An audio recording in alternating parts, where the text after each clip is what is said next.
तो कैसे हो आप लोग? आज की वीडियो काफ़ी ज़्यादा इंटरेस्टिंग होने वाली है क्योंकि आज मैं एक ऐसे टॉपिक के ऊपर बात करने वाला हूँ जिसकी वजह से डेथ नोट बनी है। तो अगर डेथ नोट कभी गिरती ही नहीं अर्थ पे तो क्या होता? अगर र्यूक डेथ नोट को गिराता ही नहीं तो क्या होता? तो लाइट अपनी वही नॉर्मल सी बोरिंग सी जिंदगी जी रहा होता जो वो अभी अभी मतलब एनिमे के स्टार्टिंग में जी रहा होता है। वही अपने स्कूल अपने कॉलेज का ब्रिलियंट स्टूडेंट होता। बट वो शिनिगामी जो मीसा को प्रोटेक्ट करते हुए मर गया था, वो अब भी मरता मीसा को प्रोटेक्ट करते हुए।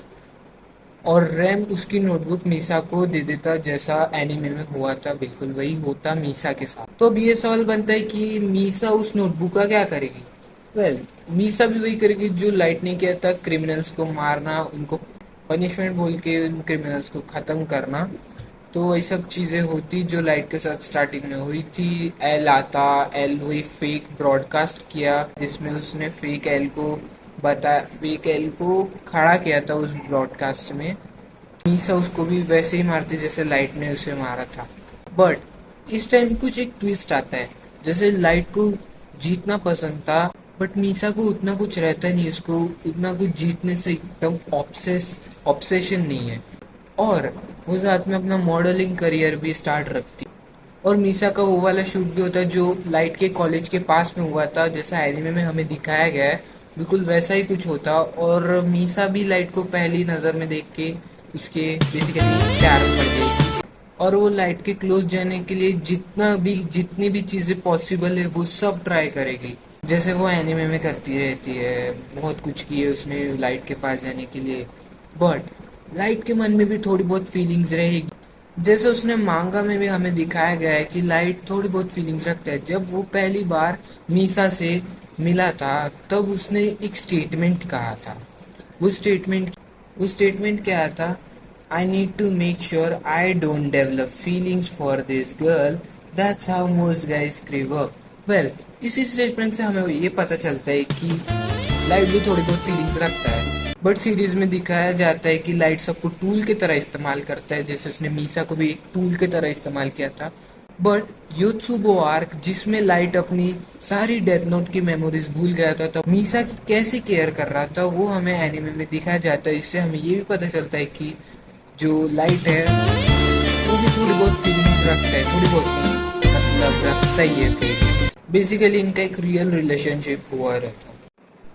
एनीवेज थ्योरी पे वापस आते तो एल एल बिल्कुल भी एल तो एल ट्राई करेगा कि मीसा की लोकेशन ढूंढने की, जैसे उसने लाइट के वक्त किया था। वो पीछे तो रुकने नहीं वाला, तुम्हें पता है एल कितना इंटेलिजेंट है।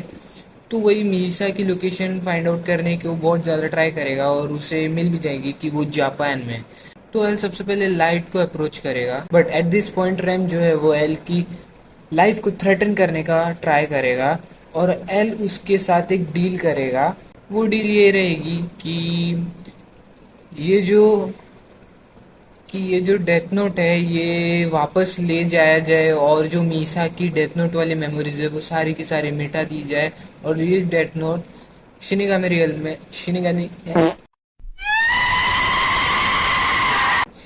रियल में वापस लेके चली जाए, तभी मीसा को इस दुनिया में जिंदा रहने दिया जाएगा। और ये लाइट के सेंस ऑफ जस्टिस और उसकी थोड़ी सी इंटेलिजेंस पावर को देख के उसे रिक्रूट कर लेगा और फ्यूचर केसेस के लिए वो उसके साथ में मतलब केसेस सॉल्व करे।